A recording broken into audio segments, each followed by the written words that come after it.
Hey, thank you so much for visiting my channel. I've been like really lazy when it comes to makeup lately. I don't know what's going on. I really wanted to go ahead and try out some stick foundations.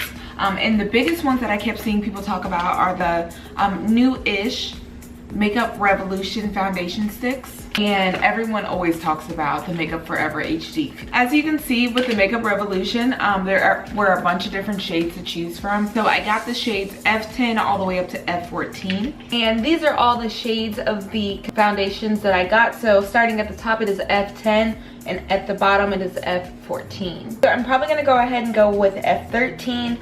The shades before, it kind of is a big leap. It's not really like gradual brownness. It just goes straight from beige browns. And with Makeup Forever, I end up getting only 3 shades. So we have 415, 445, and 505. So I'm probably honestly gonna go towards the darker shade. Okay, so the first one that we're gonna start with is the Makeup Forever HD foundation stick. This foundation is supposed to have medium coverage. It's for normal dry skin or a combination oily.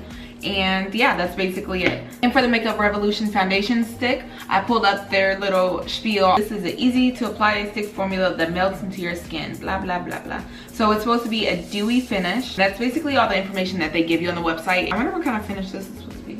For the Makeup Forever foundation, it says that it has a satin finish, so I don't know how big of a difference that would be. Bruh. We're gonna do Makeup Revolution on this side of my face and then Makeup Forever on this side. So just in case you're aware or you want to know, I use my Smashbox Photo Finish Primerizer to prime my face. That's what I use like every single day. So I don't remember the last time I used a cream foundation, so this will be very interesting. It blends beautifully. This takes like no time whatsoever. I really like the finish on this too because it actually looks like skin. We're gonna go ahead and move on to the Makeup Forever. Ooh, one thing I do love, I love how big this is because it's not gonna take that many little dabs. So yeah, this is definitely medium coverage. It's not harder to blend, it's just not as quick as Makeup Revolution. I want to zoom you in so you can see what these two are looking like. So I'm sure you saw at the beginning of the video I had like a huge pimple right here. The Makeup Forever actually did a pretty good job of hiding that, at least pigment wise. So I'm 100% happy with that. The coverage is nice. So this is a satin finish versus the dewy finish. So this is again Makeup Revolution, nice and dewy, and then this is the satin finish from Makeup Forever. Basically off camera I'm going to go ahead and finish the rest of my face. We're going to be going to a luau today, so there'll be lots of wear for this test. And yeah, okay, and so this is my final look.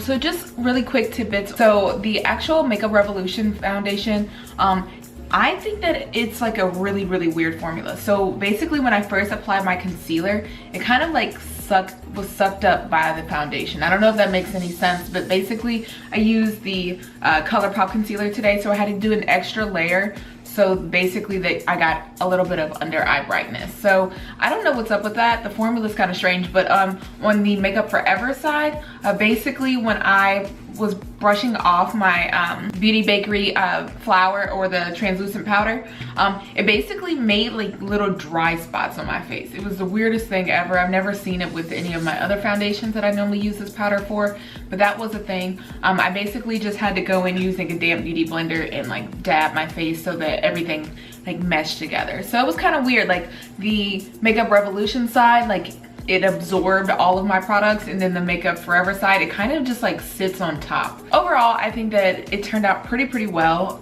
All right, let's go. So which side of my face do you like better? Does one side look more dry than the other side? Does one look more like it doesn't belong on my face than the other side? This side. This side what? I like it better. You like this side better? Okay, so the lighting for this little check-in here is gonna be horrible. For Makeup Revolution, I do have a small smile line. So far, besides that small smile line, both foundations are holding up pretty well. That's basically it. Okay, and so I'm finally back. So it's been roughly like 6 hours. So this isn't like an all-day wear test, but it's a pretty good chunk of time. So 2 things that are super important to note about these foundations is first, the price.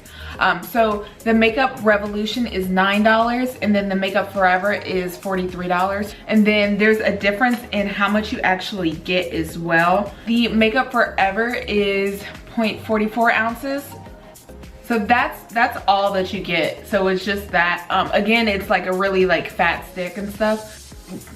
That's how much you get. Okay, so in the Makeup Revolution, you get 0.21 ounces. So it's gonna be longer because it's a little bit smaller diameter wise. This is it all the way up. My final verdict of these foundations. So just starting off with Makeup Forever. Makeup Forever is a little bit more drying. So you do see a little bit more of my texture. I have dry skin. It's insanely dry. I'll get like rashes from how dry it is. So I kind of have one of those right now. The actual coverage of the foundation is pretty decent. It is only medium coverage, but I feel like it covered what I needed it to cover. Like I have a pimple of doom and destruction right here.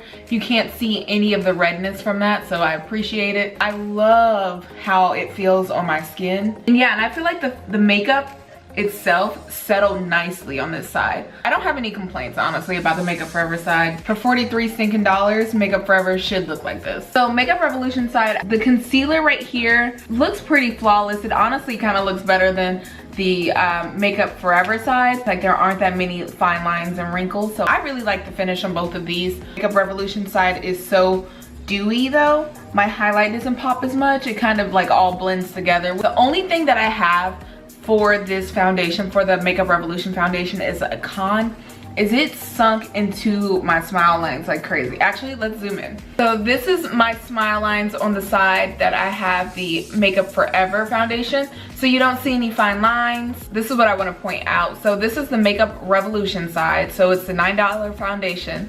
And this is the only place where it cracked. Yeah, it's really not cute. That's the only negative that I have. I hate when foundations do that. I do a lot of like prep work with my primer and I set my face to make sure that doesn't happen. So honestly, that right there is probably gonna keep me from using this foundation ever again. I know it's not that serious, but it's one of my things. That is my review of both of these products. Definitely I will be using this Makeup Forever foundation again. I just like the finish, honestly. It feels so good on the skin. The Makeup Revolution does feel great on the skin as well. It's just that little bit of creasing right there. It's just not my favorite. It's not my cup of tea. That's basically it. Today Makeup Forever is the winner. But I'm definitely gonna keep hold of this one. I wanna see if I can figure it out. I don't know. But thank you so much for watching my video. Don't forget to like and subscribe, and I'll see you next time.